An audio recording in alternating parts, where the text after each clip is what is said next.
I had just finished my first year of medical residency in Chicago, and honestly, I needed a break. Moving from Mumbai to Chicago 3 years ago for medical school was a huge change, but I've been fortunate enough to build a small but tight-knit group of friends here, all Indian expats like me.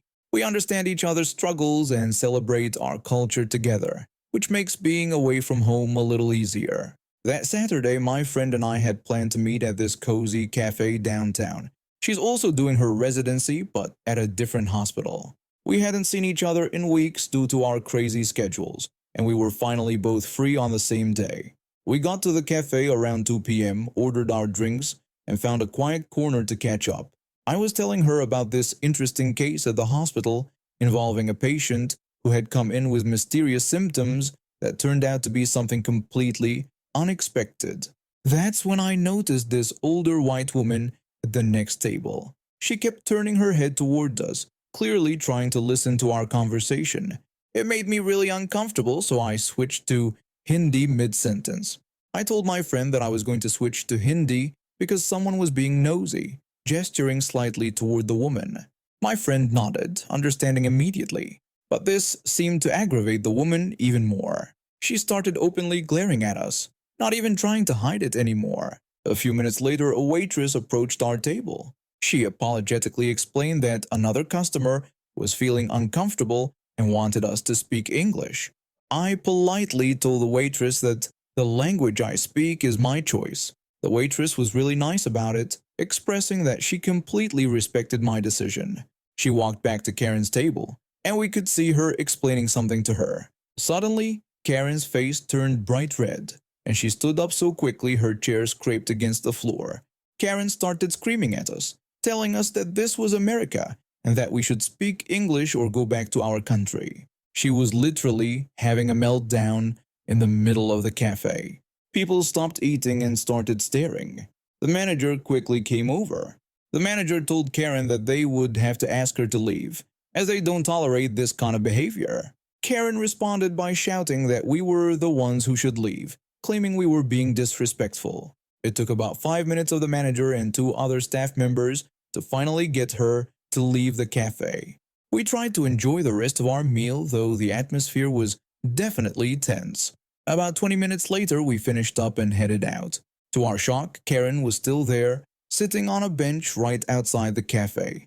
The moment she saw us, she jumped up like a jack-in-the-box. She started yelling at us, calling us disrespectful witches and threatening to teach us a lesson. Before I could process what was happening, she charged at me with a metal water bottle in her hand. She started swinging it wildly, hitting my arms as I tried to protect myself.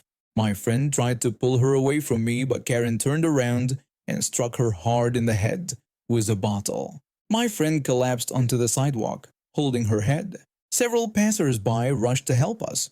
2 men tried to restrain Karen, but she was like a woman possessed, still screaming and trying to break free. That's when our 2 friends arrived to pick us up. Both of them are bodybuilders who compete professionally. The moment Karen saw these 2 huge guys approaching, she finally stopped struggling. One bystander had already called the police, and we could hear sirens approaching. My bodybuilder friends made sure Karen couldn't leave, though she had suddenly transformed from a raging monster into a sobbing victim. When the police arrived, Karen started crying even harder. She tried to tell the officers that we foreigners had attacked her and that she was just defending herself. But at least 15 people immediately spoke up, including the cafe staff who had come outside. They all told the police exactly what happened. The paramedics arrived shortly after and took my friend to the hospital. She had a concussion and needed stitches. Karen was arrested and charged with assault and battery. Because of the racist nature of her attack, she was also charged with a hate crime. My friend's parents hired a really good lawyer, and Karen ended up getting sentenced to 3 years in prison plus mandatory anger management and cultural sensitivity training. She also had to pay for all of my friend's medical bills and additional damages. In court, the judge made an example out of her, stating that this kind of behavior has no place in our society.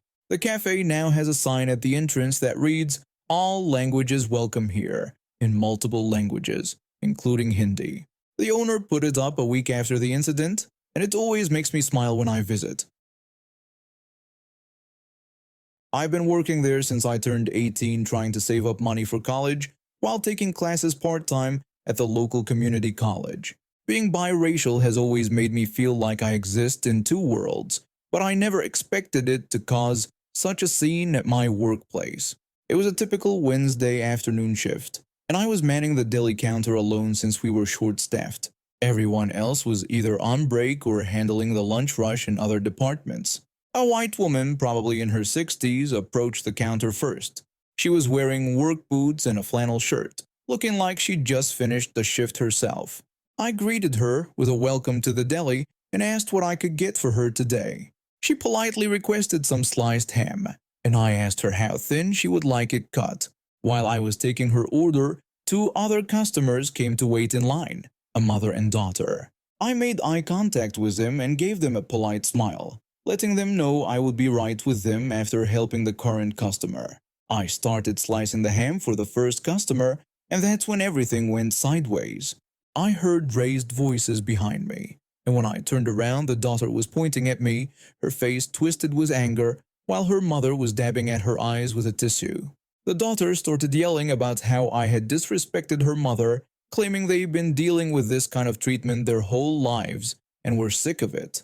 I stood there, completely confused. I hadn't even started serving them yet.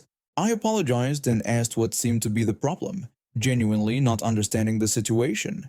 The daughter became even more aggressive, accusing me of playing dumb and claiming I was serving the white customer first because of her race.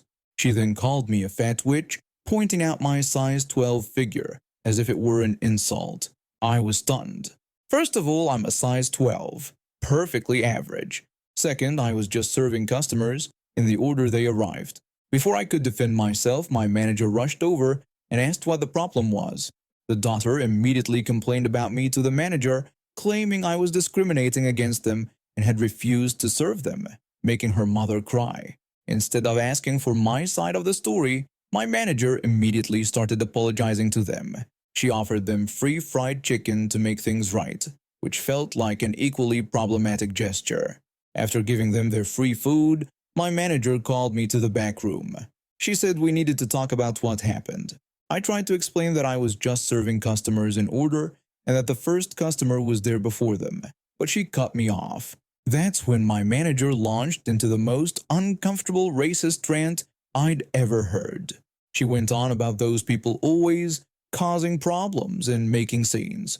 What made it worse was that my co-workers who had gathered around started nodding and adding their own prejudiced comments. I simply said I was half black myself. The room went silent. You could have heard a pin drop. My manager's face turned red, but she quickly changed the subject and sent me back to work. I documented everything that happened that day, including the racist rant. I sent an email to Human Resources detailing the incident, but I didn't hear anything back immediately. However, karma has a way of working things out. A few months later, loss prevention caught my manager stealing from the registers. But that wasn't all. During their investigation, they found my complaint and several others about her discriminatory behavior. They fired her on the spot and escorted her out of the building. They promoted one of our assistant managers to replace her, a wonderful woman who actually stood up for her employees and treated everyone with respect. The new manager called me into her office on her first day and told me she had read about what happened. She assured me that kind of behavior wouldn't be tolerated anymore and that they were making changes around here. Within a month, the entire atmosphere of the store changed. We had mandatory anti-discrimination training, and several of the co-workers who had joined in on the racist rant either shaped up or shipped out.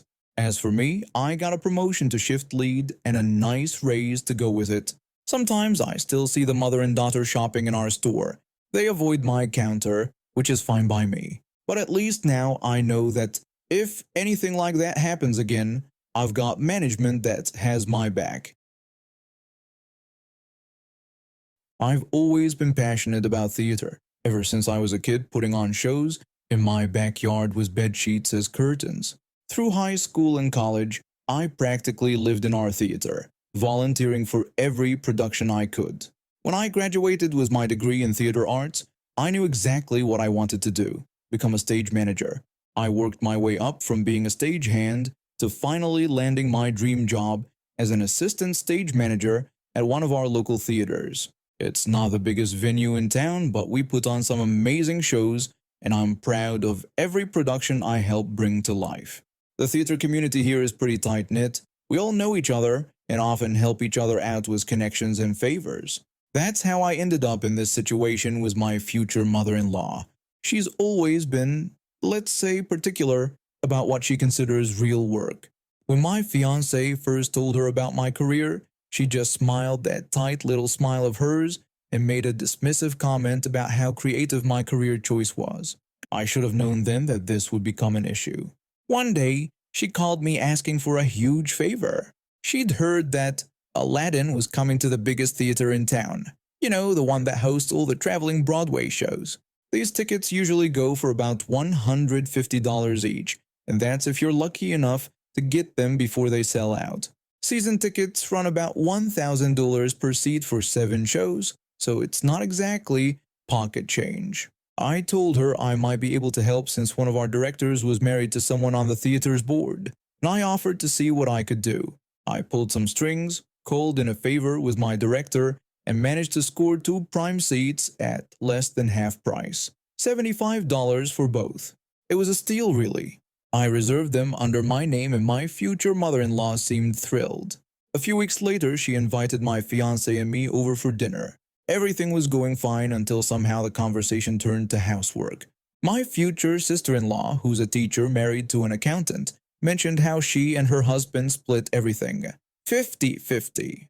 My future mother-in-law seemed fine with that arrangement and asked about how my fiancé and I planned to handle things when we moved in together. When I explained that we'd probably do the same 50-50 split, I noticed her expression change immediately. She scoffed at the idea, saying it wasn't fair since my fiancé worked full-time while implying that I didn't.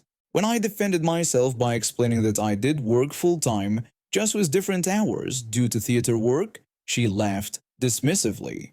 She then proceeded to belittle my career, calling it just a silly side gig, and suggested that I wouldn't understand what real work felt like until I got a real job. The room went silent. My future sister-in-law looked uncomfortable, and my fiancé started to say something, but I just sat there, letting her words sink in. 15 years of dedication to my craft, reduced to a silly side gig. The next morning, I called the theater's box office. I simply asked to cancel the tickets reserved under my name. When the box office worker asked if I wanted to reserve different seats, I politely declined. I sent her a text explaining that since she didn't consider my job real, she wouldn't be able to benefit from its perks, and that I'd canceled her tickets. Then I turned off my phone and went to work, my very real work, managing a full day of technical rehearsals for our upcoming show. When I turned my phone back on that evening, I found multiple missed calls and angry texts from her. She was demanding to know what I meant about canceling the tickets, insisting that I couldn't do that, explaining that her friend was flying in specifically for this show, calling me unprofessional, and demanding that I answer my phone immediately. When I finally called her back, I remained calm despite her fury. I suggested she might still be able to get tickets if she called the box office herself. She was outraged, demanding that I get the tickets back. I responded sarcastically, telling her that my silly side gig didn't have that kind of pull and she'd have to go through official channels like everyone else with a real job. She ended up having to pay $150 per ticket, and their seats were way up in the mezzanine instead of the orchestra section where I'd originally gotten them. The next time I saw her at a family dinner, she made a point of asking me about our latest production and how challenging it must be to coordinate everything. Amazing how quickly people's perspectives can change when they realize your silly side gig comes with valuable perks. I come from what you might call a complicated family. My parents split up when I was 8, leaving me and my 2 older sisters to be raised by our mom. Our dad wasn't exactly father of the year material, so we cut ties with him.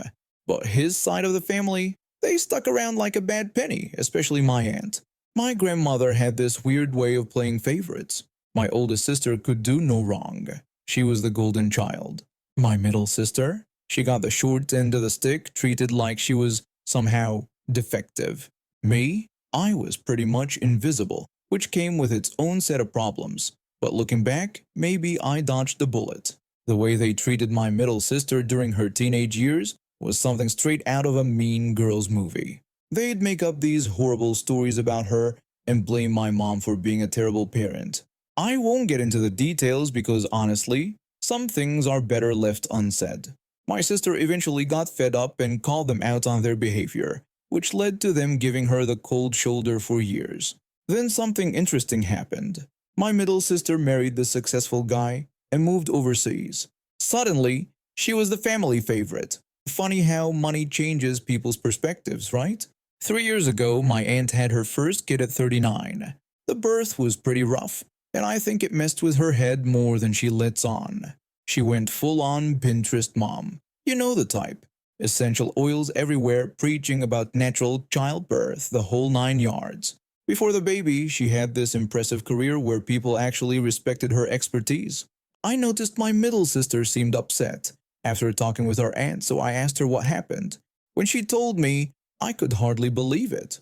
Our aunt had asked her to move back home for a whole year to be her nanny.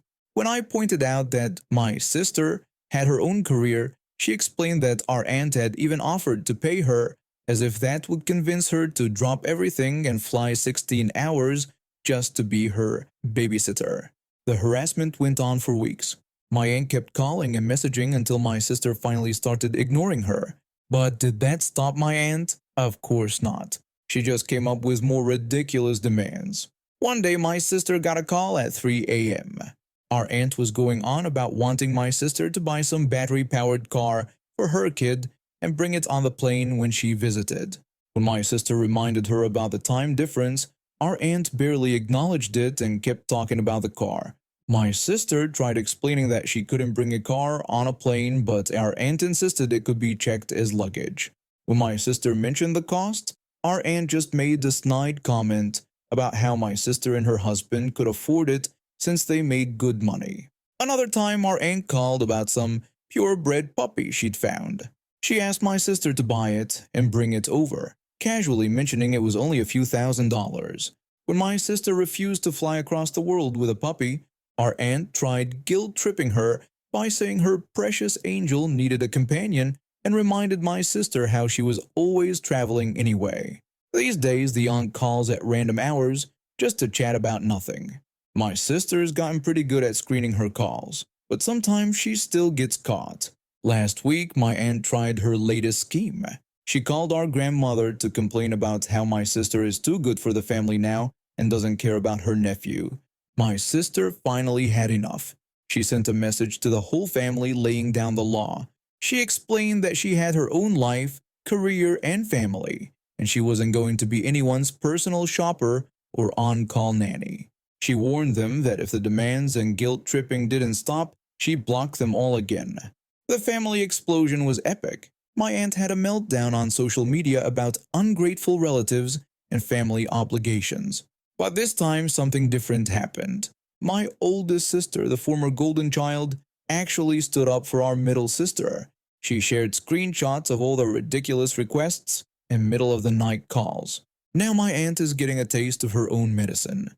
The extended family is giving her the cold shoulder, and even my grandmother had to admit that maybe she's been enabling some bad behavior. I'm still flying under the radar, getting occasional grief for not calling enough. But honestly, I'll take being ignored over being harassed any day. My middle sister, she's living her best life overseas with her social media full of exotic vacation photos that drive my aunt crazy.